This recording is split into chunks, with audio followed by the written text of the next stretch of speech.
So many episodes. So much movie talks. Okay, welcome back, Screamers, to another episode all about selecting the right piece of accent furniture. Jason, let's try not to lose our head today, okay? I'm going to do my best. I'm going to hold on to things tightly. Make sure that nothing slips through the fingers. And I'm going to talk some movies, baby. All right, so before we get into today, we were talking The Coffee Table, which is a Spanish, I don't even know, like, what genre is this film? Delicious fun. Let's just call it that. Dark comedy. Yeah. So we're talking The Coffee Table. We are also going to start a new series on the films of Gregg Araki. We are going to look at his first film, 3 Bewildered People in the Nighttime. Which, I mean, if you watch the film, you're definitely aware that it's in the nighttime. Yes. These films are very, very hard to see, but and hard to find. Not only hard to see, there's hard to see and hard to hear. Two different ways. Like, fuck me, man. Oh my god, no. So it's really, as we talk about these first couple films, it's going to be really hard to talk about because they were hard to watch. Yes. And I don't mean that I didn't enjoy them, but they were just hard to watch, follow, hear. It was really tough. So these might be a rocky couple episodes with these films. Yeah. But don't stop listening. It's just well, but look, if you're listening, you're already used to the rockiness of these episodes anyway. Can it get more rocky? And the answer is yes. Of course. Look, before we... I'm sorry, go ahead. No, I was going to say, before we got into this stuff, did you want to talk about one of your new favorite trailers? Well, first, before we did that, I wanted to talk to you. You may notice, as you've looked at your download stats or what have you, when you look at the Wilhelm via the Apple Podcast or wherever you get podcasts. I don't want to promote any particular brand these days, podcast receptacles, but you may notice that this, and again, I can't make any promises because we've just started this episode, but this episode should be shorter than most. Now, should be the qualifying sort of label on this. That's right. We are coming to you with shorter episodes more frequently equals same amount of great content. Look, we heard you. All right. we heard that the saying of the Wilhelm was, hey, you guys have some long episodes. And so, look, I don't know, like, it was never like really directed, like, to say don't have that long of episodes. But maybe don't. And so try something new. We're trying something new. We're gonna break stuff up. We're gonna try to make shorter episodes at a higher frequency. That way you don't lose anything. We can get to continue to pontificate as much as we possibly want. And maybe the podcast gods are happy, or whomever that may be. Maybe it encourages downloads. Maybe it encourages more engagement. Who the fuck knows? Maybe they feel better, but we sure do. Right, absolutely. Look, nothing changes from our end except that Brock has to put out things a little, like he has to do a little bit more work. And I'm not saying I shouldn't qualify with a little more work. I have no idea how much work he has to do. I'm assuming, I'm just going to lay it out there and to ease his anxiety a little bit, to say, it's just going to be it's going to be simple. You just got to do this and that, and it's going to be fine. Like 2 more minutes out of your day, it should click be okay. that button, click this button, we're all good. We're all good. Right. Jimmy this switch over here, and it's all fine. So, actually, I just unplug and plug back in things. And it makes everything work. Shorter episodes for you, more work for Brock. Everybody should be happy. Sounds great. I like this. Yeah, good arrangement. Look, all I'm saying is you don't. I don't even know the fucking right quote anymore because I kind of forgot because I was watching too much Araki. But like, you don't run away from your fear. You ride it, Brock. You ride it. Okay, and we'll talk about which. Right. We'll talk about this fucking milquetoast motherfucker like in 3 episodes from now when we talk about Hitman. But like, did you notice how we just sort of subtly said we actually plan things out? Yeah, I mean, like, movies come out, guys. We like can't. 3 episodes from, we've already got this planned. We know exactly what we're going to be talking about. It doesn't seem like we do, but and like that's a lot part of our charm. Right, a lot of things can change, but like. Helen Hunt was here this last week, and I didn't go see Twister. I didn't go see Twister. They were showing a 4K restoration of Twister with Helen Hunt in the audience, and she was doing a Q&A beforehand. And I did not go see that because I didn't like Twister when I first saw it. I mean, I'm a big, huge Philip Seymour Hoffman fan. Not the 96, I knew like the... Well, what everybody Hoffman in would that become. film. Oh, yeah, for sure. Right, yeah. We're fans of, right? Right. But that movie was the epitome of like what would become the late 90s film, like, you know, these mega budget, super, you know, blockbuster films. Dante's Peak. Right. Volcano, Deep Impact, Armageddon. They were all these, they just kind of started off that next wave of disaster flicks, Mm-hmm. right?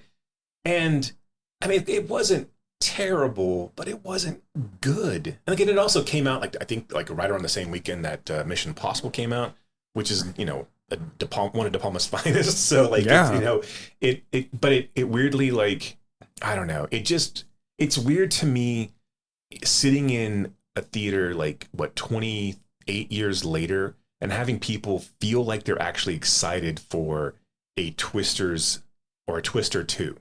And I just don't get because this time it's personal. There's two. Right. He screams out twins. No. Like, so like I was telling, like, this is the dumbest fucking trailer. I like, if you would have told me this was a parody trailer for the movie Twister 2, I would have believed you. I don't really get Glenn Powell. Look, he's definitely good looking. I mean, you know, that I get. But there's good-looking dudes all over the place. He just feels like the next Sam Worthington to me. A little bit better looking than Sam Worthington, but like he feels like a very of the moment. But like, will we remember any of the movies that he's in like 5 years from now? I cannot imagine that to be the case. And if we do, will we remember them for him? Right. Because wasn't he in Top Gun Maverick? Yes. And we're not going to remember that film for him. No. Right? No. But this fucking, like, this film where it's just this fucking, like, did we learn nothing from Twister 1 where like that we can't predict, and like now and we still got this storm chaser that like is some sort of celebrity that everyone's excited about? I mean, it's the same story, but isn't has it? the same like platitude, like has all these like ridiculous sayings. Because Glenn Powell is just kind of Carrie Elways at this point. I mean, in this film, right. Yes, yeah, he's got the fancy equipment. He's like got the fancy degrees. He's got all of this stuff. But it's reversed, right? So he's like the Carrie Elways / Bill Paxton kind of mix. Because now he's he's like a good guy though, right? And I guess the love interest from a girl who like did wrong by a Twister. Yeah. So this was the thing, right? Because it's Daisy Edgar Jones, isn't it? Yeah. And so like the trailer, this like opening bit shows her driving with like the Dorothy thing from Twister. So like I'm like, oh wait, is she supposed to be like the Paxton's child kid or of something, like? right? But apparently not, like at all. Right, she's Jamie Gertz's kid. Paxton impregnated Jamie Gertz in the first one, and then left, and she's always been like trying to find. So I'm like, I don't, yeah. But this whole, I just when I hear the phrase, and again, I don't even know exactly what it is, but if it's like you don't run from your fear, you ride it. I'm just like, I don't know what that means exactly. Yeah. I don't know why more sequels don't go the Gremlins 2 route and just like make everything. Then there should be like 400 tornadoes in this movie. They should be nonstop. Right. They should be sentient at this point where we're like fighting against the tornadoes. I just like who in a world where people are complaining about IP driven films. And again, I know that we do as well. But like, is this the IP that we want to drive? That we want to. This ain't my first tornado. Is this the type of shit that is this the well that we're pulling films out of? If this is how far we've gone. This summer we've seen a reboot, a prequel to a 70 or a 50-year-old horror franchise, and now a sequel to The First Omen. Okay. And a sequel to a almost 30-year-old disaster flick that has none of the original stars because most of them are dead, and Helen Hunt's still around. You couldn't get a cameo from Helen Hunt. I know. Or Carrie Elways. Wait, did he die in the film? I forget. don't believe so. I don't think anybody dies, do they? I don't know. Yeah, I can't remember. I don't know. You know how long it's been since I've seen Twister? 28 years. Yeah.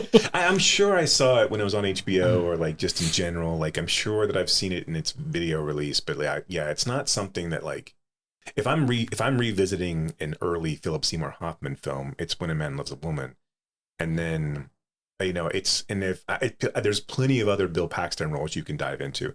Helen Hunt's always been kind of an anomaly to me. Like she existed really. Like one early on in my movie going life because she was in Girls Just Want to Have Fun and like a lot of those, and then she kind of had like a weird art, like she was in Project X and like she had a bunch of like, then she had this weird like art house phase where I forget all the movies that she was in. She's in like The Water Dance with like I think that's Ethan Hawke and like so there's and then she did Mad About You and then did like she had a kind of a small window where she's like the movie star, right? She's in that. As Good as It Gets. As Good as It Gets, that Haley Joel Osment Pay It Forward shit. That Then she's in Castaway. Right. And then she just kind of like disappears. Like it's like she should have been Laura Dern in Jurassic Park and didn't get that role. But yeah, it's I would have liked to have seen her Q&A, but just in general, but not around Twister. If they had been showing a repertory screening of The Water Dance, I would have gone. Oh, she was in that big hit Kiss of Death. Yeah, David Caruso and Samuel Jackson and Nick Cage. Yeah, forget about that. That's a movie of course you do. Yeah, but that movie's like crazy enough that it should be bigger. Bonkers. Yeah, it's weird how bizarre that film is, and like nobody talks about that ever. No, because the David Caruso bomb that they talk about is Jade. Jade, right? And that's the only reason they talk about that is because of 40-Year-Old Virgin, right? Yeah. Angie Everhart and Jade. Wait a minute. I'm sorry. Have you looked at the cast of Kiss of Death lately? You got David Caruso, Samuel L. Jackson, Nick Cage, Helen Hunt, Stanley Tucci, Ving Rhames, Michael Rappaport, Philip Baker Hall, Anthony Heald, Jesus Christ, Kevin Corrigan. Jesus Christ is not it. Actually, he is an extra. He wanted to be uncredited. Right. As always. He wanted to see if you were really looking for him. Like him, right? You got to find him. Have you found Jesus in Kiss of Death? I'm sure someone did. Anyway, I'm sorry. No, it's not a good movie. No, not at all. But it's not horrible either, though, right? I mean, it's not like it's the worst movie ever made. It's just weird and crazy. Yeah, it was a huge cast. Like Nick Cage bench pressing people. Yes, and then like I forget. Yeah, Junior's his name, right? When Nick Cage has left this ethereal plane and gone off to bigger and better things, we will lament that Nick Cage. We'll be happy that Nick Cage existed, but we will lament that he's no longer here. Oh, 100%. Yeah. Yeah. So I have no idea what the fuck I'm doing. Anyway, Twisters. It looks stupid. What the fuck? Looks dumb. Like it looks dumb. And I'm like, Deadpool is going to be the biggest movie of the year, right? It has to be.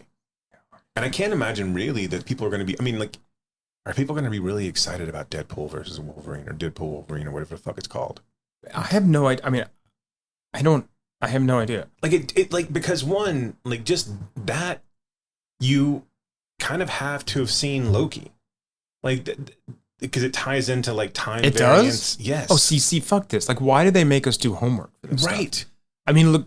If you haven't seen Loki season 2, you're going to be kind of confused. But about that's Deadpool the thing. Right? I mean, okay. Like, if I have to see the first couple Deadpools to understand it, I get that, right? But when you're making me go into like different series and different, that's where I'm like, I'm out. Because I don't care that much about this shit. The whole premise, I believe, is that this Wolverine is not our timeline Wolverine. It's a different Wolverine. And I don't care.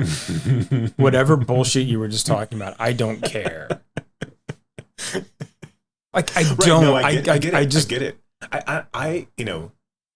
I don't think most people do either. I think there's so much content that like this didn't work for Rich Kelly and Southland Tales. It's not going to work for Marvel long term, right? There's only so many like you can't make, and I guess you can because they've done it, but you've taken comic books and put them into a video medium at this point, right. Where like now you have to buy every series of comic book because there's crossovers and there's this and there's that, and you won't pick up on. It's too fucking tiring, right? And who has that kind of time? Like I'm not gonna sit there and watch. I'm also not gonna sit there and watch mediocre episode after mediocre episode. If this was all compelling TV and it wasn't centered around this shit, I mean, like at a certain point. Like, I don't give a fuck, like, about time variance or I can't care to care. And it's kind of like, I feel like in a way, some of these comic book movies are turning into some of the things they railed against.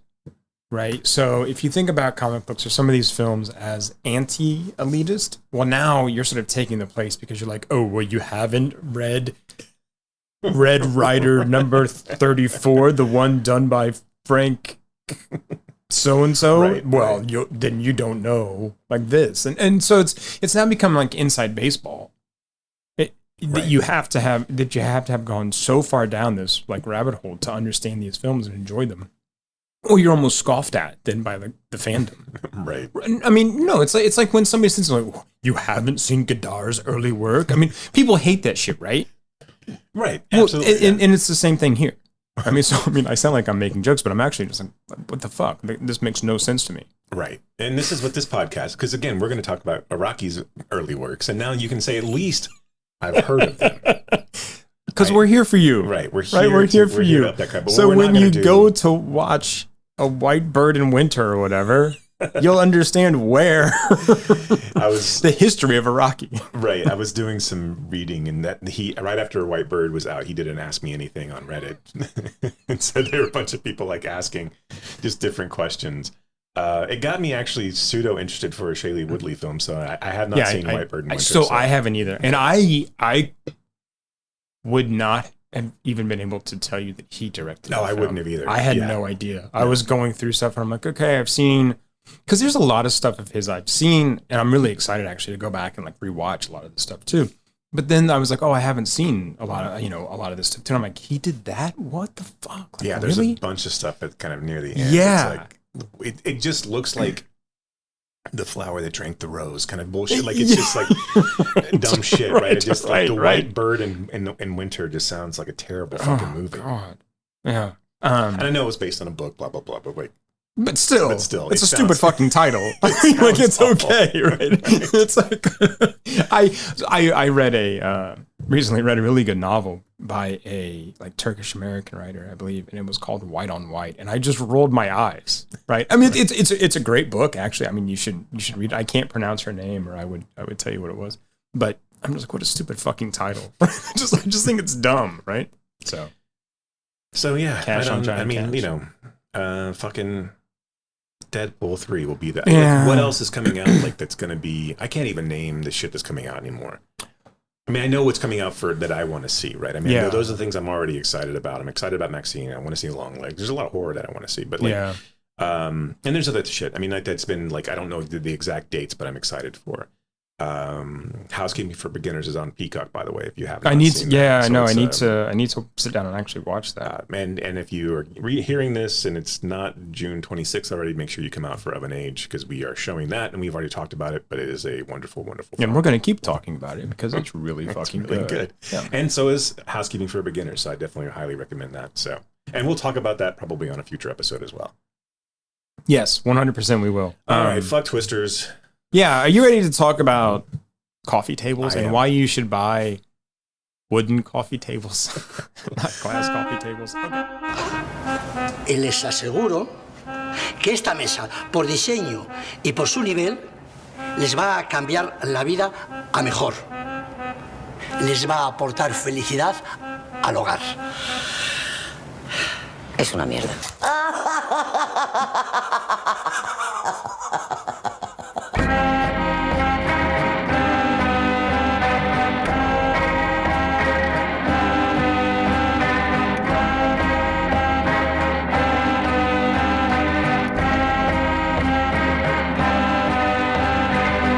usted nos ve felices gracias a la puta mesita. ¿Usted cree que nos está aportando felicidad?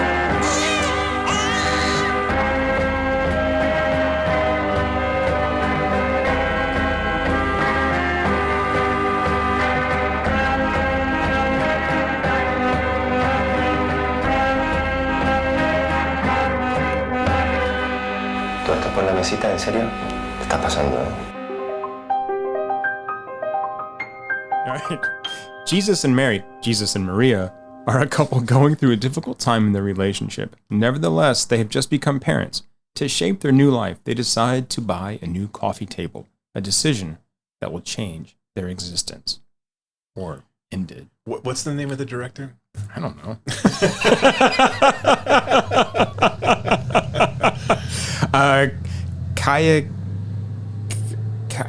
Kaya Casas? Yeah, okay. Kaya Casas? That's why I made you say it. Yeah, this is a Spanish film that had been kind of making the rounds in the the social medias as a film, like, don't watch this film or whatever you do, don't watch this movie, or it's so fucked up. Yeah, it's one of those like, oh my God, this movie. Which I say, if you go in knowing that, it's going to probably be a little bit of a letdown. Yeah. I fucking loved this thing, man. I did too. This thing was just delightful. It's so funny. It's so tense. Oh. I never knew where this was fucking going. No. So here's the thing. We're going to spoil this. If you don't want this film spoiled, we can't talk about it without spoiling it. No. Not in any link anyway. So like, no, because like, all you have to do is like watch the first 15 minutes and like, right. Yeah. We won't, we'll spoil the entire thing, but we'll spoil it. And but just definitely go out and seek it out. I think it's on streaming somewhere. But you can find it. And it's just a coffee table. And so, yeah. Stephen King loved it. It's great. This is like, I like when you talk about like this short little like 90-minute, just God damn, it's so good. Like it's so well, concise. it never stops. It's just, you're tense the entire time. It adds characters that you hate, but that you love to hate. I mean, like, but you're invested in, like every person, and it's a four-hander, right? It's not like it's that many characters. I mean, there's a couple of other. I mean, you have like you have like a friend at the supermarket, and you have the furniture salesman, right? Really, and the baby that's there for a minute. The furniture salesman's great. By the way, he's amazing. He's so good. So the whole film opens up with this couple that are again, like Brock says, they're buying a coffee table, and they're buying this. Like, the husband has been, he is feeling like he doesn't have control over his own life, right? He's having a baby late in life, which he probably didn't really want to have. When he even says so. Right. It wasn't his decision to have a kid. He didn't think it was the right time for them. He didn't get to name the kid.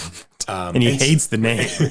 And so, like, nothing in his life at this point, and this guy's probably, 40?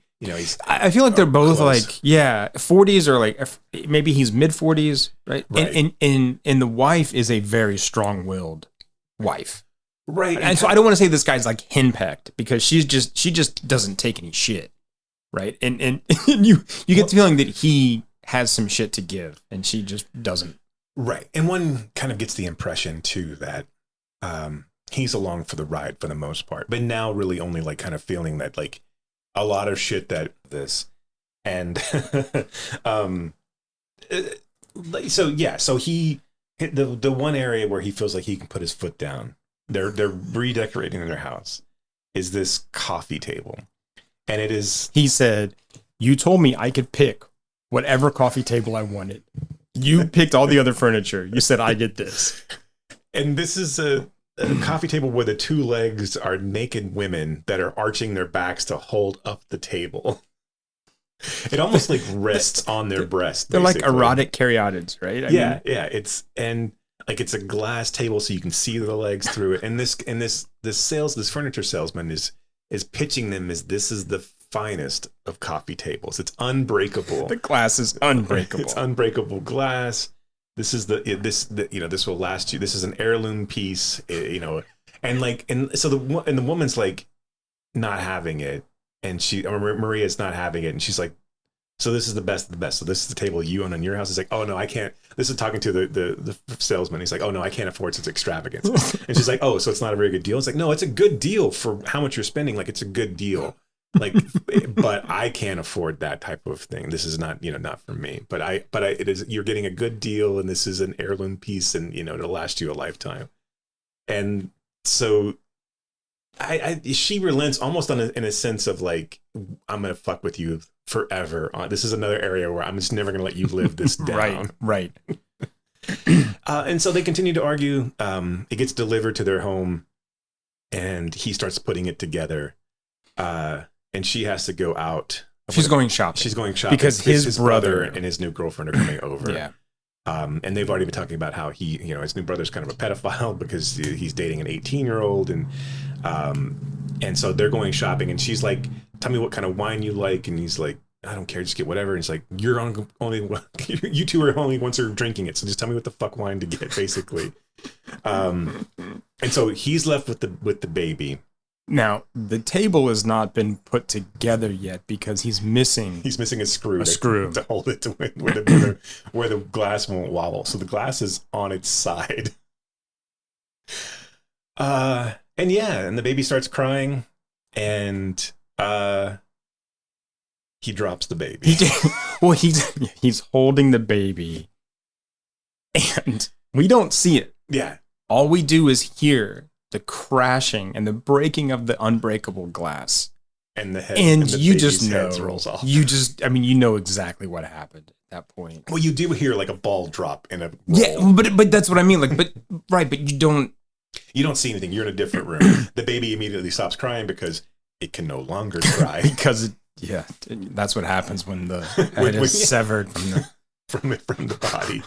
So now we have a severed infant, a severed head, an infant with a severed head, and a man who's freaking out about because his wife is on his the coffee way home. table's broken.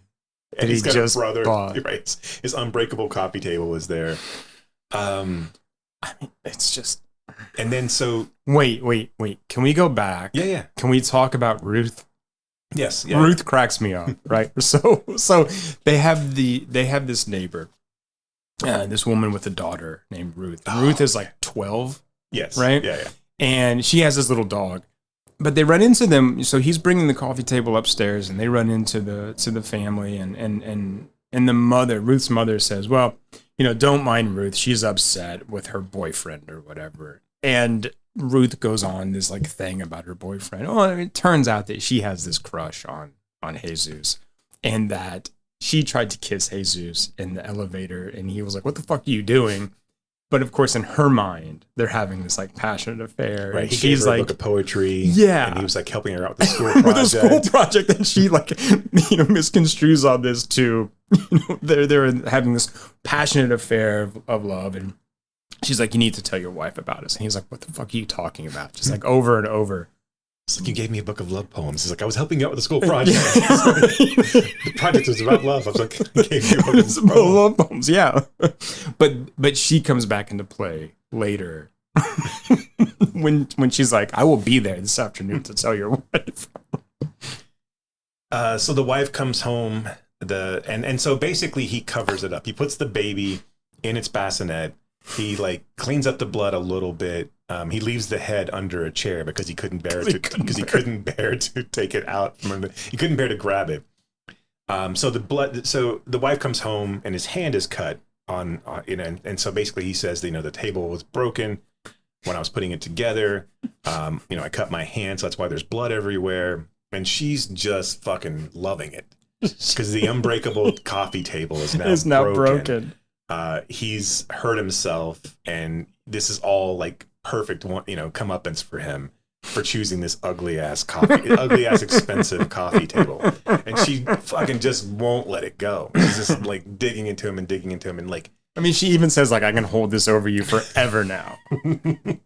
And so he's distraught, and she's like, and then at different turns, she's like, "I need to go check on the baby." He's like, "No, this is my responsibility. Like, don't. I took care of it. Like, don't. You don't need to go into the room. Like, you go and make dinner or do whatever. You go take care of it and get some rest. I got the baby. It's fine." The brother and his girlfriend come over, and I don't think we found out how young she was until when they came over. She keeps making, like, Maria keeps making these comments, but we don't really actual. Yeah. And so, they're talking, and it turns out that she's pregnant with her brother's baby, and and it just obviously was not planned pregnancy. They're not married, and right? She's ridiculously young, and she's also kind of just ridiculous, right? In terms of the things she talks about, and how, like, because she's a vegan, he's a vegan. I mean, so the brother's ridiculous too, right? I mean, these are just like, you just roll your eyes at these people, this couple, and all the while Jesus is just being torn apart by everything that's going and trying to keep it together. He's like catatonic. He will stare off into nowhere. He starts chugging wine. He's having like visions and stuff. right, yes, and like he cut into, like, he was eating, and all of a sudden he just, like, all this blood like come out of the dish, and everyone's like, "What's wrong with you?" Right, and so it all kind of, I was going to say, comes to a head. So the brother, Jesus, blows up at his brother, and basically calls him, it basically says that he's stupid for getting involved with this 18-year-old, that she's a dumb whore for all intents and purposes, and like this is a doomed thing that's going to happen. Yeah.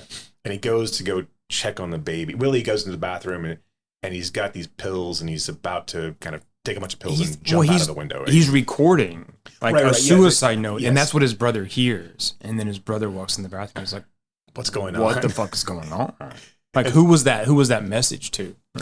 And so the brother is freaking now. Now both brothers are freaking out together. His younger brother's crying about he's seen the headless torso, the headless baby at this point. Headless baby in the bassinet. In the bassinet, and they're freaking out. Ruth comes back over to confront, but her dog goes in and gets the head from under the chair. Yeah, I mean, there's like this delicious confluence of like unease, right? I mean, as a viewer, you're like, oh my God, like I know exactly what's coming, because we know Ruth is coming over. We know Ruth is coming to confront, right? And she does, and she tells like Maria, like, well, your husband's in love with me, and like, and she's like, what the fuck is she talking about?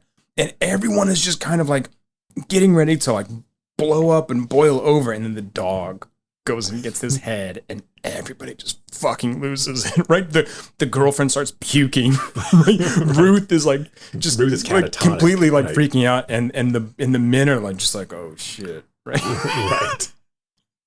And then Maria picks up the head. Yeah. And then jumps off the balcony. And then both of them jump off the balcony. Yeah. And yeah, they both jump off the balcony together. And the brothers left to kind of like explain to the cops what actually happened, because Ruth is catatonic. She can't speak. The girlfriend can't speak, and the brother's just there, and he's completely crushed. And he's just saying the coffee table, but in Spanish, right? It is the best of like Twilight Zone, Tales from the Crypt. Like, I want to give this director an anthology series and have him make these, like, you can tighten this up. Obviously, I mean, I know it's a 90-minute film and it never feels long, but you could tighten the story a little bit. Yeah. If you needed to, for like I'm saying, for like an hour-long anthology series, I want to watch this guy do. Like, this is what, to me, is what's needed in these types of, because so many times you get like, we reboot IP anthology series and the stories are so fucking toothless. Yeah. But like, if I were someone at Shudder and I saw this fucking guy, oh yeah, I'd be like, tell me how much money you need, and I want you to do a 10-episode series. Like, I'll finance what you need. Like, right. We'll figure this out, because like, if every episode was like this, like, I mean, people will be talking about this. I mean, I know we've said that people won't ever do that again, but like, I think horror fans would be like, they'd be fucking blown away by this. Well, and that's why they're talking about this film now. I mean, I can't believe that this film didn't. I mean, like, why wasn't this like a Shudder original, or why wasn't this like Blumhouse or something? Like, I mean, this is good, right? I don't know why. Like, yes, this is the type of film. Like, if you are talking about the state of theaters, this is the type of film that would get people into the screens. I think like, this is like, as much as people like got excited about Late Night with the Devil, this is something that would be like, oh, this is a Psycho-esque, oh shit, don't tell your friends what this movie is about. Right. Tell them they got to see it. but don't fucking tell him what it's about. Because it happens right away. And the rest of the time you're just like, yeah, don't show up late. Like, I mean, it's just the whole. No, but like, that's what I'm saying. Like the whole premise. Right. Yeah, no don't gimmick, don't come in late. But this is something that I mean, this is, I'm sure that I've mentioned this before, but when I was in grad school, I worked with a short story writer named Lee K. Abbott, and he would say, look, you get the what out of the way because we want to know the why, right? And that's what we get, right? We get this what happening, and the rest of it is like, oh shit, right? Let's find out everything else that happens after that. Yeah. You get the trouble up front, and then how do we deal with this stuff? And I love it. Because immediately you're thinking, what the fuck would I do, right? Right. You're immediately going, oh shit. Because you get past that moment of like, oh fuck, can I put the head back on the body and make it okay? I was waiting for like duct tape or something. Right. Just like, oh please. This is can I super glue this? Like, is it okay? Hey, everything's fine, shit. Right? Like this is like, a less serious like Pet Cemetery, right? Where you like go and bury the body and like hope to God that it all like works out okay. But yeah, but that's the thing too, is that this is funny as shit to me. Like, I know it kind of makes that's, you've got to have a dark sense of humor, but like this plays it so straight. This never winks at the audience at all. If you wanted to take away abject horror from this film, you absolutely could. And I think there's a lot of people who absolutely do. But also this is a very, very dark comedy that like it's, that is begging to be, you're begging for release. It's begging to give you release of like, these are ludicrous situations. And that, you should not be taking this seriously, but it's, man, it's so, like I said, it's absolutely absurd. Yeah. And that's what's so wonderful about it. And as soon as you get a breath, he introduces another, like, well, now he's got to deal with this fucking thing. And now he's got to deal with his wife coming back. He's got to deal with his brother and his sister coming back. And now he's done all of that. Now he's got to deal with the 12-year-old Lolita that lives down the hall that is in love with him, that he never, ever, that's misconstrued all of their interactions. And he's also, at the entire time, he's got a headless baby that he killed. That is brand new. That's just new from the hospital, essentially. Like no one's seen it. Like there's like no one in the apartment complex is like been able to see the baby yet. In the scene where they go into the kid's room. Yeah. And so like this whole time we get this idea that Jesus was like reluctant in being a father, but then we see the care that he took in painting the child's room and putting his old toys on the shelves and how it's there, like, oh God, yeah, so tough. I as soon as I heard that, I mean, I knew what was coming, but as soon as I heard the head roll, I was like, oh yeah, I'm fucking in, man. I am in. Right. It's no, it's a lot of fun. I mean, I say that and it sounds terrible. I know it sounds terrible, but have you seen his first film? It's called Killing God. It's out on Tubi, and it's all about these 4 people that are at this dinner together, and I think the director has a lot of like internal familial angst because like there's a lot of family arguing in Killing God as well. Basically, it starts off with 2 people dying in a car crash, but then it's a older man and his wife, and he's accusing her of sleeping with her boss because he texted her this like kind of a cryptic message essentially. But they're making dinner on New Year's Eve for his brother, who's Jesus in this movie. He's working the same actor, and their father, and so they're all going to have dinner together on New Year's Eve. God shows up and says, "I'm going to kill everyone in the morning, and you 4 people get to decide. There's going to be 2 people that are left alive. You're going to give me the names of the people that deserve to live," and so that's the premise of the story. And it's not as good as this. It's not quite as tight as this, and it's a little more campy than this. But it's still like, so like this is like even in this is like a lot of the dialogue is sitcom-y. It's not like it's not overly. I think this is what's great about this movie is that it doesn't overplay its importance. Right. Also, never like it never ever like it never winks. It never belies its subject matter, but and it plays it completely fucking straight. I don't know. I was blown away. Well, and the pacing's good. The sense of claustrophobia that we get from really just being in this one place, right? And he just cannot escape. Like there really is only one way out, right? And that's over the balcony. and I thought, I think it stuck the landing in this case. I think, I think because to not show it doesn't show, obviously it never shows any of its real horrors, right? I mean, there's blood, but there's never like.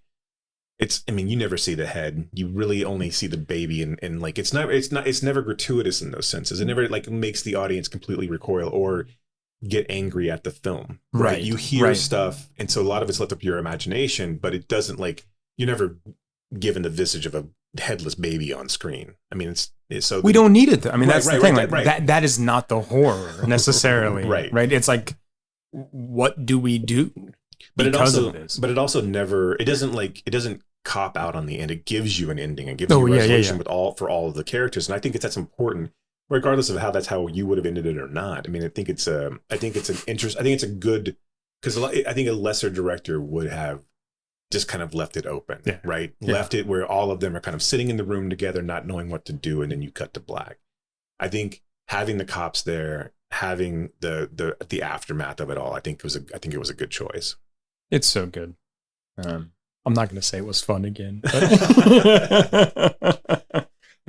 so yeah, go seek out The Coffee Table, and I don't know, just enjoy it. Right.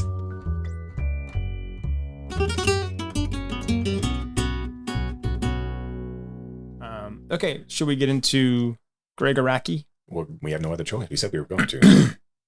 We always have a choice. We always have a choice. So where do you want to start with Araki? I mean, do you want to give some background on Araki? What do you... yeah. How did... I mean, he's... Look, I guess he's part of that, like, new queer cinema, right? Movement. Well, no, so this was this was an actual, like, term coined, right? From, in 1992 by B. Ruby Rich, who was writing in... Which is such a great name. That is a good name. You expect her to be like some, I don't know, like Long Island, like or like Long Island MC, right? Yo, this is B. Ruby Rich. But she was writing in the Village Voice and Sight and Sound, and she was writing about, I think, some of the festivals in like 92, and that's where this term came from. And she was seeing all these films come out. And 92 would have been Araki, what film? That would have been Living End. Right. So that was, the one that she put in there with this idea. But I mean, So who else is in this then? Todd Haynes, obviously. Well, yeah. Like, does Salons fit in this? Because that's another couple of years before Welcome to the Dollhouse comes out. Well, I'm thinking, really, it's such a loose term, too. I wanted to pull up. Oh, wait, there it is. I wanted to pull up her article, and so she has in there people like Derek Jarman, right? Yeah. Christopher Munch, Tom Kalin, Swoon, some of those films. She's talking really about the stuff that Todd Haynes, yes, right? She's talking about those films that were at Toronto that year and at Sundance and places like that. Paris is Burning, she puts in there. Okay. Stuff like that. Because it's I think it's interesting to think about Marlon Riggs, right? We've seen such a kind of, I don't want to say like shift, but expansion. And if you think around like after this, like 2010, we see a lot like Blue is the Warmest Color, Brokeback Mountain, The Kids Are All Right, Milk, Moonlight. Right. And then, like I said, and despite the somewhat problematic, like Blue is the Warmest Color, we get a lot more of these kind of like, and these are now sort of acceptable, right? Or they're targeting more mainstream audiences where, filmmakers like Araki is like, look. Well, it existed in the art house scene only for the longest time, right? Right. Because, like when I think queer cinema, I think Jean Cocteau, I think Warhol, I think Chantal Akerman, right? Fassbinder. And of course, like, Derek Jarman as well. But yeah, those are very, art housey. Right. Like we're not those like going out to names that right. just roll off the average Joe's tongue. Right. But now, now I think we just talked about, housekeeping for beginners and of an age. And I can't remember his name now. But here's another filmmaker, right? Making these films that aren't making any kind of excuses. Right. Well, even things like Love Lives Bleeding and right. I mean, right. What was the other one this year? I mean, even things like Monster and oh, absolutely. So yeah. There's others that are right. This is, we've talked about this before, where these stories are becoming, there are no apologies being made for these. There's no othering of these stories that are being done, and I wouldn't necessarily say, to a larger extent, are they mainstream? That's hard to say, especially in this day and age. Now it's what's mainstream and what's not. But you do have things like, there's Hallmark movies and rom-coms that are those almost seem too pointed at a certain extent. Like where you're just like, all right, we get it. You're trying to cater to a specific audience that makes it, but whatever. I mean that at a certain point you almost have to do that, right? But yes, I think this, of the almost like frat house sensibility that was going on in independent film at this time. And I say that's not fair, but like you get guys where a lot of it is talky, a lot of it's violent, a lot of it's misogynist talk, a lot of it's based in pop culture references. It's not necessarily, it's for those cool kids who would go up and or uncool kids that would end up making Marvel movies, right? Well, think of Kevin Smith's Clerks, right? Right. Yeah. It seemed a lot like that. And then, Bewildered People feels a lot like Clerks. Well, I was just going to say, right? I mean, it's hard not to like kind of see those two things, together. And Clerks would have been a couple years after, 5 years after that, or maybe even more. I mean, so actually, I was watching that, and I was thinking of more with Long Weekend of Despair, which we'll talk about next episode, right? But that's where I really thought about Clerks. When I'm like going, you can see some influence there, from the talkiness, from the like location shooting, right? And then just the black and white, 16 millimeter. You definitely have to think, and I'm not sure that Kevin Smith was aware enough to have been tuned into Araki's. These would have been hard to find. They're hard to find now. I can't. Yeah, but he's the guy that knows how to find that stuff. Right. I mean, that 25-year-old Kevin Smith, was he tuned into what Araki was doing at the time? Like maybe because he had seen, Well, Living In would have been like 92, so I could see him diving back into some. I could see someone like, let me sort of give Kevin Smith props, like where I, when I can and when I should. I could see him seeing something like Living In and just going, holy shit, what is this? What else has this guy done? Right. And then finding those other films. Right. Sure. So a couple things on. But this also kind of ties in. Sorry, I mean, no, that's okay. This also kind of ties into like She's Gotta Have It too. Like this. This has that same. I mean, not that all these three films are obviously in black and white, but I mean, it's still that same kind of. I don't know. This is to me. These first ones are like Faces and Shadows. Okay. Yes. 100%. Like this is 100%. This is queer Cassavetes to me. Exactly. Right? Yes. No. 100%. So before we jump into this, I just want to say a couple things about queer cinema and how I think especially queer cinema of this time, the new queer cinema. The new queer cinema drew on ideas found in like postmodernism, post-structuralism. So ideas like, human identity and sexuality are social constructs and therefore fluid and often chaotic, which is why these movies are so chaotic as well, right? So likewise, queer cinema is chaotic and subversive. I mean, these are responses to repressive heteronormative power structures, right? And especially like these Araki films taking place at the height of sort of Reaganism ideas and Thatcherism ideas, and the AIDS crisis. Right. I mean, so this is Bewildered People is 87, right? And then Long Weekend is 89. So, I mean, these two are like right in the kind of midst of this stuff, right? Right. Both films made for $5,000. It's fucking crazy.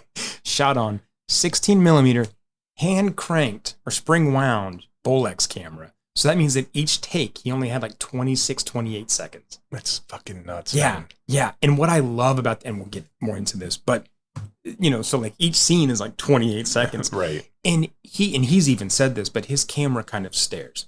Right. It's like a fixed camera. And it just sort of watches. And I really dig that. So he would write the script with that in mind, so that they're fairly structured, I think, in terms of what they're doing. Also, the sound is post-synced. Right. And that's the biggest, like, from a not doing homework type of perspective, these films are hard to watch. Yeah. Like this one, like I found, I mean, because there's been no restoration done. Which is a shame. I know, it's fucking crazy, right? I mean, it's like at some point, he has been a voice. And like if you take, his teen trilogy, like it's odd that someone hasn't picked up on putting together a box set, like, and just kind of digging into, because again, I don't think anyone's rushing out to buy those titles except for hardcore cinephiles and weirdos like us. Right. Because I would go out and buy those in a second. Right. Especially if I could watch them without having to try to fucking watch them. Right. And to hear them. Right. That's Long Weekend was the worst for me. Like that, I could barely hear what was happening in Long Weekend. Well, I was able to find subtitles. Oh, well, I was too, but they weren't great either. Yeah, and they were I know. Also, a lot of them were delayed. I could just like, right. A lot of them were like speaker and like with just like speaker. So it was fucking crazy. But yes, I mean, like these, like if anybody listening to this podcast, and we obviously always encourage people to go watch the films before you listen. Not to say that if you don't want to do that, please listen anyway. But these take some. You have to go to the Internet Archive. There's a. I mean, this is. You have to do some searching. You can also find them. There's a couple different places. NYU. Well, the NYU archive has Long Weekend, but I didn't see that it had anything else. Okay, maybe not, but I think. And that's the only place to watch Long Weekend. No, I watched it on Cinephile. Oh, really? Which is the University of California has a. Let me pull it up so I can. It is so Cinephiles. It's the University of California, Berkeley Art Museum, and Pacific Film Archive. So okay. I believe there was a file there. They also have a lot of documents and reviews and writings about the film. I actually found. Send me the link because I would actually like to read. Okay.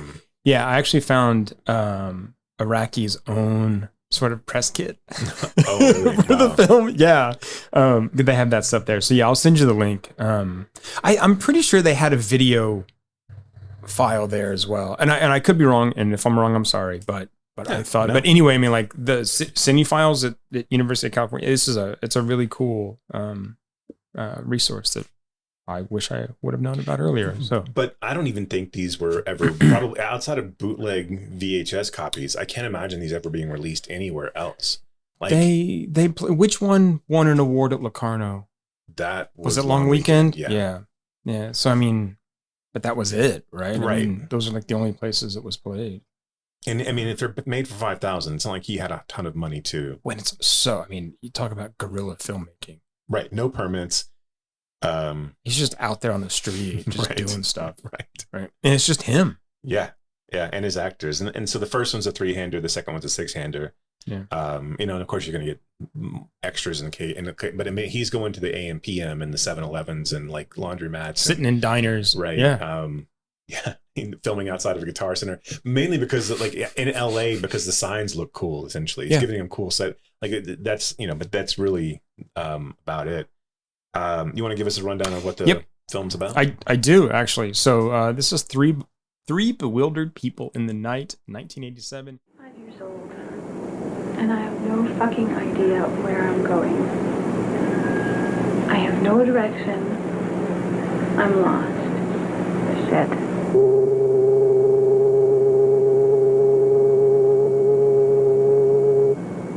I don't know. I look around and all I see is the emptiness and the void. Oh, God.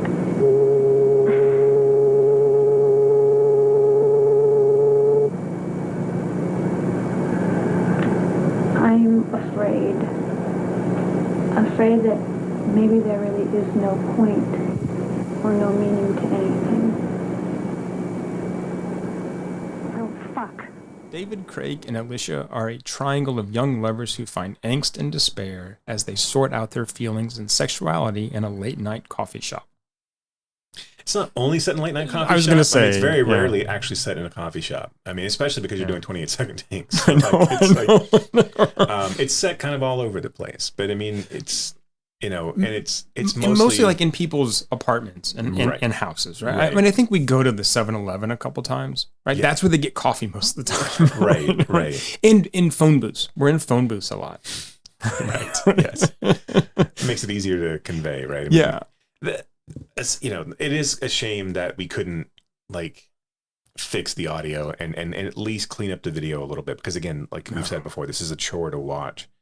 I liked Bewildered more than I liked The Long Day. It was a long interesting because I'm the opposite. Really? Yeah. Really? Yeah. This one, we can talk about. Let's specifically talk about this one. I feel like these, like coming off of, this being an 87. This feels like the perfect kind of queer answer to me, like John Hughes films. Like this is a evolution of these characters.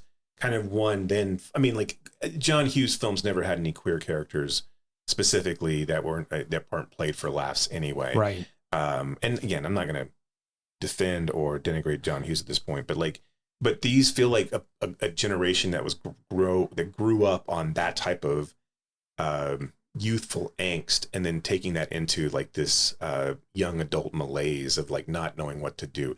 Like these kids who grew up in affluence and privilege, now that they're finding themselves in New York and LA, not really kind of being disillusioned with the Reaganomics and the conservative hand wringing, especially when they start to see their friends die off because of sexual transmitted diseases and all right. Yeah. And this idea of like that this is the first generation that is not going to do better than the previous generation. And they're starting to come into realization of that, this Gen X kind of not only aloofness, but just not, just being kind of lost and adrift. And I think the reason I like this story, I felt like these characters at least had some sort of there was a modicum of hope. There's a modicum of positivity in these stories. And because I mean, again, they were all like caught up in their bullshit. They didn't know what they wanted to do. They didn't know whether they wanted to write or to act or to like, but they also were like that budding homosexual relationship. I think allowed for a little bit of positivity in the storyline. Even though, and like, Alicia's like kind of, shittiness towards her boyfriend, and like her cheating on him, but like, and then being really heartbroken when he's actually in love with her best friend. Right. Yeah. Right. Who, wait, I see, now I'm going to get the two like confused. Right. Now I probably will as well. Because did David and Alicia date at some point before like David realized? Okay, that's the other one, right? That's Long Weekend, where Michael and Sarah dated at some point. Okay, right. Okay, that's what I told. I knew I was going to get that confused. But there is this. I mean, something that I like about both of these is that everyone's an artist, and I think that that's kind of symbolic of these characters and what they're trying to then like figure out, right? Because I mean, as they are. They're trying to work on their art, and which is an extension of themselves, figuring the artistic problems out, figuring out the personal problems, and also realizing that nobody really gives a shit about either. Right. Yeah. I mean, that's the other thing here. This like, just the ennui, the malaise, the recognition that they are like a lost group, a lost generation, right? Rather, the forgotten generation, which is, so Araki was born in 1960, Right. He's So older than he's yeah, older. He's older than his characters, Right. But he's able to tap into this sensibility. But I think kind of just being around. Yeah, I mean, agree. Yes, yeah. I'm with you. I think it does kind of just like it does feel like, it feels weirdly John Hughesian in a sense where Hughes was older than his characters too, right? Yeah. And still being able to kind of tap into that confusion, and disillusion. And in this case, being able to write these characters is kind of a natural evolution and really kind of speak to the times. Because yeah, he's 27 at this point. Which I guess wouldn't be too far off of what these guys would be at the, really kind of, they'd be in their early 20s essentially. So yeah, I mean, I feel like these characters are just out of school, right? Or I kind of feel like Alicia's like a grad student. I almost feel like Alicia's like Araki. She's at USC trying to make these like video, because she's like a video artist, right? So she's always in the studio making these confessional tapes and then editing the tapes. And David is a performance sound artist or something. I can't figure it out, but like his eye patch, what the fuck's up with the eye patch? I don't know. I like why? I don't know. It feels like we're describing the prequel to Rent. I mean, it seems a little bit, right? I mean, so I don't know where I was going with that, but yeah, I mean, they're young. They're just starting out, really, right? Which I think again, like, makes sense to be so confused. And we don't know, like, what is? Oh, that's right. Craig is an actor. No, I want to be a writer. No, I'm a photographer. Right. Yeah. But again, I mean, everything. I mean, it makes sense that he's the most confused because he's still confused about his sexuality as well. And I thought their interaction was really sweet and poignant. I thought how David handled Craig, and like kind of it wasn't predatory. It also wasn't like standoffish. It also wasn't like he kind of understood where he was coming from. So it wasn't like this like fucking figure your shit out kind of thing too. But he was also very, he also cared for Alicia, right? He wasn't anxious to hurt her, but also had feelings for Craig as well. So like it seemed a respectful kind of, distance. Right. It's such a disservice that these films really are so hard to watch, because again, you're looking at grainy, like transferred from 16 millimeter to digital, or VHS to digital. Who the fuck knows? I mean, it's like it's like a cam recording. Right. I mean, like this, like if there were copies of this, I feel like this is what it would have been like watching it on a 19-inch CRT on a well-worn, VHS copy that's being passed around, it's just been re-recorded and recorded and dubbed and dubbed and dubbed. Yeah. And you can barely make it out, but you're like, holy shit, you got to see this thing, because it's like, this guy's going to be fucking somebody, right? Yeah. But yeah, but now watching it, like, even if you're watching it on your computer, which you couldn't possibly watch it on your TV, there's just no way. No. It looks like shit. I tried, and I'm like, that's not right. And the dialogue, again, it makes you feel, it kind of takes you out, because it is all overdubbed. He's filming on 16 millimeter at 30 seconds clip. He doesn't have a boom mic to capture the audio. Yeah. So a lot of the audio feels stilted and doesn't feel of the moment, because it's clearly not. I mean, like, they're rereading lines. Yeah. Now the good thing about that is you never really get the sense that they're rereading lines, because you can't see their mouths moving anyway, right? I mean, there's no synchronization that's necessary, because it just doesn't matter. But this is a grainy black and white, very hard to find and hard to watch film. I would say, like, I would, if you like Araki, I'd seek it out. But yeah, but I wouldn't. You're not going to get a ton of enjoyment out of the viewing experience. No. Okay, so what do you think about the ending? Remind me. So the end, everything kind of, again, like, comes to a head where Alicia, David, and Craig all kind of confront their feelings with each other. And then they end up in bed together. Right. And we don't see anything happen, right? Other than sort of just them lying in bed together. But then we get sort of like the next morning. And there's an implication that they all slept together. Right. Because they all have these like sheepish grins on their face. And then David sort of makes a funny face with a cigarette, and they all kind of laugh. And then just as soon as they laugh, like, their faces all fall. Right. And the reason you had to remind me, because I again trying to like pair it up with Long Weekend too. It's like they're very similar films, and yeah. So and it's, well, I think Long Weekend was initially titled Six Bewildered People, and then and yeah, it was his 57 Up. It was his 7-Up series. It was just going to be more and more bewildered people until he got exponentially. I like it. I think, like, to me, because again, I've seen everything that comes, well, not everything, but I've seen a lot of what comes after it, right? And what like cribbed it. So you're talking about something like Threesome that clearly fucking cribs this movie, like, right? I mean, like this, like, and like I fucking love Threesome. But this is like watching Leary and then realizing that Bill Hicks exists, right? Sure. Yes. Yes. I'm like, oh well, shit! You just fucking stole this whole thing from an independent filmmaker, who could have Robert Rodriguez did his whole thing and like given more money and made Threesome, right? He could have easily done that.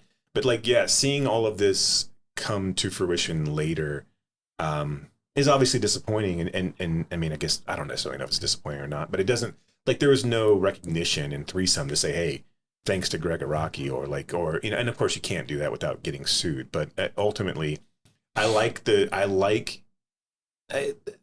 everything that Araki does, and it's never like, it's always played for realism, at least in these first two. I like that he kind of tapped into that, how this would actually be. And again, that's kind of anti-Hughes, right? Because Hughes always, and not that I would even say that Araki like identifies, right? I mean, this is just my take on it, but but Hughes was always upbeat. The good guys always won, right? Everyone was friends at the end of There's the always a budding romance to be, Right.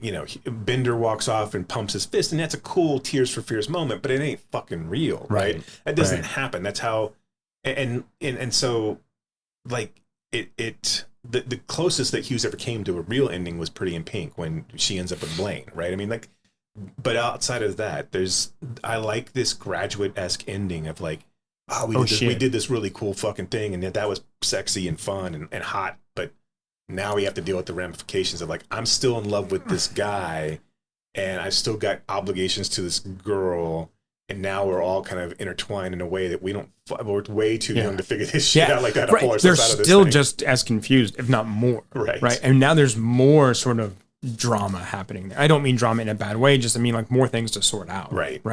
And I do think, I know Araki gave an interview with, I'm pretty sure like a now defunct magazine called Montage. Talking. I still get Montage. Oh, do you? Do you still get the? I get their Substack. I get the print that and Cracked every month. Where he talks about this idea of Hollywood movies feeling really fake, and I think these endings are reactions to that, right? Where this is how it would be, right? This is how this stuff would kind of actually go on. So I was trying to find anyway. Yeah, I mean, I think, like, knowing again, like knowing this is made in 87, and that predates. It doesn't. What is it? It doesn't predate. She's Got to Have It. I think She's Got to Have It. Maybe it's in 86. Or right around that same time frame. But him being in this era of doing this on a nothing budget, doing it all by himself, but then kind of laying the groundwork for what would become all of these dialogue heavy, introspective, for lack of a better term, like these kind of like white privilege films that would be ushered in the early. Sure, this is Dream for an Insomniac. Right. I mean, yeah, and so like, and then there's a deep cut for every people out fucking there. thing that would come after it, like Anderson and Baumbach and like Smith and fucking Tarantino and like. And again, it's not like they're all direct, and then there's like all these like offshoots, like Sleep With Me, and like there's just so many of like, you throw a dart at an indie section of a Blockbuster or a mom and pop video store, but you're gonna hit a film like that took cues from this, right? And so that's why I think these are important, because he was at the precipice of doing this before anybody fucking else was. I also think these are in such contrast to The Living End, right? I mean, I know we'll talk about that like as we go on, but I mean, I found that really because I had not seen these before. Yeah, no, I don't know. hadn't Okay, either, no. right, but I'd seen Living in Nowhere. I mean, Right. all of that stuff, and you watch these and you're like, holy shit, like this is quite a bit different, Right. Yeah, I mean, like the bombastic nature and like just the bizarre, storytelling techniques of these upcoming films compared to this kind of pared down. And look, a lot of that probably was driven by the budget, but also I think these were probably stories that he was either dealing with at the time or stories that he felt like he had to get out. And I think, I think that even speaks more to, what he was able to then, turn into, but to start out with also shows his influence that is, who the fuck talks about that? Like, I mean, like, it's not mentioned at all. Besides, you're talking about like he's ushering in, he's part of the ushering in of an era of a new queer cinema. But like, really, I think that kind of does him a disservice in this case. Like, it's not like, I think showing that you can make, and again, regardless of what they look like or what they sound like, showing that you can actually do this on a nothing budget, that all you need is a film, a camera and some film, that you can make your story. You can make it. I mean, like, I think that's wildly important. And I do think they mean like ultimately that's something that drove, this probably wasn't Kevin Smith's first influence, but I mean, like, but knowing that he makes Clerks for 20,000, right? It has to be in the back of someone's mind that says, hey, this guy did this for $5,000. You can make a movie, right? Get your ideas down on film. It doesn't cost. It's not, you don't need millions and millions of dollars to make a film. You just need some friends, an idea, and a camera, and a little bit of vision. And it's not that easy. Obviously, there's talent that's behind that. But I mean, like, really. But the idea is like, don't let the money thing just hold you back. Right. And this, because the talent will come through. All of this feels like punk rock. Even like the opening titles and things like that. I mean, it all feels like it's post-punk. Well, I mean, I say that I kind of joke, but I think even Araki has said that he doesn't so much identify as a gay filmmaker as like a post-punk filmmaker, right? And so, I mean, I think that's why I wanted to say that. And there is a different look. I don't think punk has irony. Araki has irony. Araki understands how to use irony. Yeah, and so I think that's where. And I wouldn't classify either one of these films as gay cinema, really. No, I mean, not to take away from any of that. I mean, like, I know that there's so much that is not available to the queer community. So I don't want taking anything away that they want to capture as their own. But this is not so this isn't so dipped into queer culture that you can't walk away with something from a straight perspective or a cis perspective. Well, it's a coming of age film. It's a sort of figuring things out or trying to figure things out. I mean, that's what it is. I mean, but again, like we have talked about, queer films that we praise for not wearing their queerness on their sleeve, right? Or not apologizing or not sort of feeling like they have to do anything different just because, right? And I think that's what this is doing. Right? I mean, this is a film about three people. It's so fucking weird. It's so like these two films like are such precursors for so much in the zeitgeist. Like even fucking Friends, like in Living Single, like it's fucking crazy that you watch these and you see the influence as it just goes through, especially the 90s, right? Right. Like you talk about, and like I don't really recall, outside of Cassavetes and a little bit of Hartley, like really who was doing film specifically like this, right? A lot of the people we otherly mentioned were doing kind of bizarre films, like almost inaccessible films to an extent. This is again like it is like it really almost an immediate extension, like because I don't even know when the fuck like this would have been the same year that San Elmo's Fire fucking comes out. Yeah. Right. So I mean, like, like we're getting mainstream Hollywood Brat Pack extensions post high school. Yeah. And like, if you start talking about like this is a better film than San Elmo's Fire. San Elmo's Fire was 85. Oh, okay. But still, like, I mean, we're still in the same. Right. Same couple of years. But no, this is, yeah. I mean, and I don't mind. Look, I have a nostalgia factor for San Elmo's Fire. I know it's a shit movie, but like... Sure. Look, Rob Lowe playing saxophone. Right. Absolutely. And his hair. Absolutely. Young Demi Moore. You can keep the Billy Joels, except for the stranger.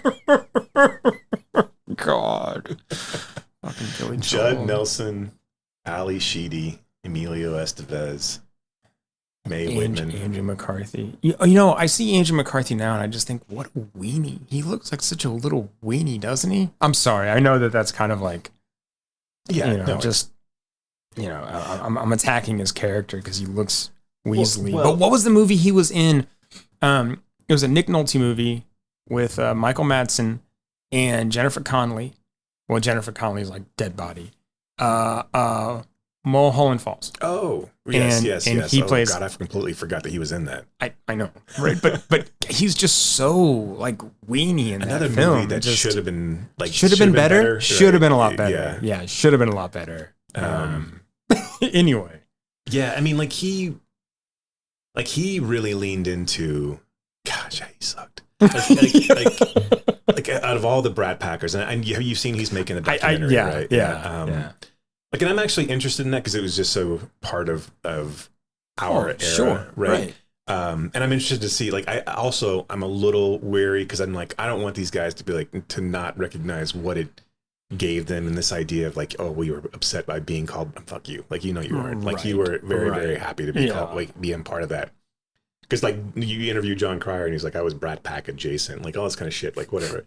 But like McCarthy like really leaned into his like Weekend at Bernie's persona, like he was that way in Mannequin. Like so once he got out of, like I'm trying to remember, like I don't really remember him. Like he's the one who's in love, with Ali Sheedy in St. Elmo's Fire.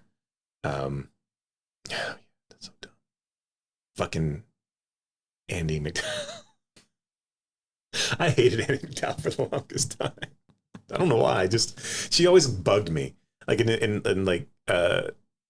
St. Elmo's Fire specifically. Like that's such a weird like group of actors. The Brat Pack was such a weird group of actors. Like, and I wouldn't even think like really Robert Downey Jr. to me wasn't in the Brat Pack. Anthony Michael Hall definitely was. But like, man, what a weird time. So strange. But anyway, if Ali Sheedy's listening, I'd love to get her on the podcast. Yeah, come talk to us. Or Molly. I'd like to talk to Molly. Or Molly. Yeah.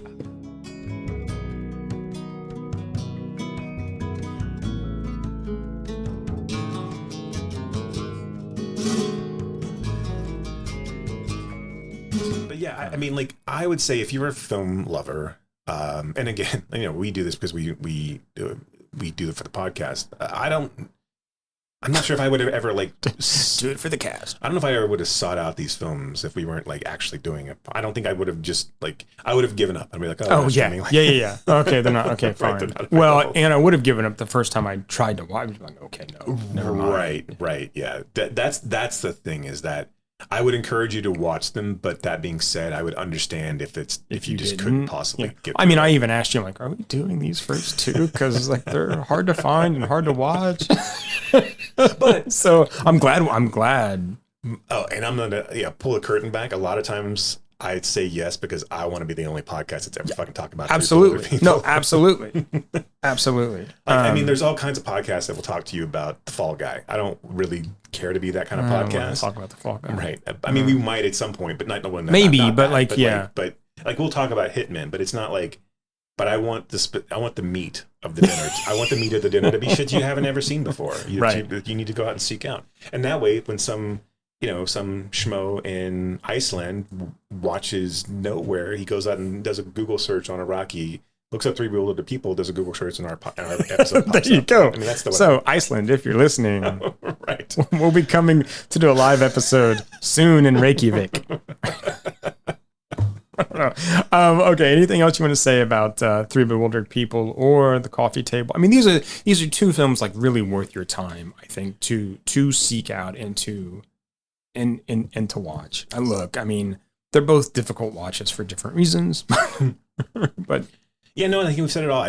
But I would agree. I would say go out and watch both of them, because definitely watch The Coffee Table because I think. We'll see more from that director. Yeah. And I think this is a film, if you want to kind of, especially if you have horror lovers in your life, I mean, even though it's not really horror, I think it's a fun one to spring on people. Yeah, definitely. Okay, well, we will be back to you soon with more Araki and a new film to talk about. So, I guess until then, Keep screaming. This night has opened my eyes, and I will never see again. You kicked and cried like a bullied child, a grown man of 25. Oh, he said he'd cure your ills, but he didn't and he never will. You have been listening to Why Does the Wilhelm Scream with your hosts, Brock and Jason. If you liked today's episode, do us a favor and rate, review, and subscribe in whatever application you use to consume podcasts these days. You can reach us by visiting whydoesthewilhelmscream.com. If you are in the DFW area, we would love to see you at a Fort Worth Film Club event. You can learn more about those and find a full schedule at fortworthfilmclub.com. And you can learn about my foundation and how we are trying to foster the next generation of film lovers at realhousefoundation.org. That's REEL housefoundation.org. Till next time.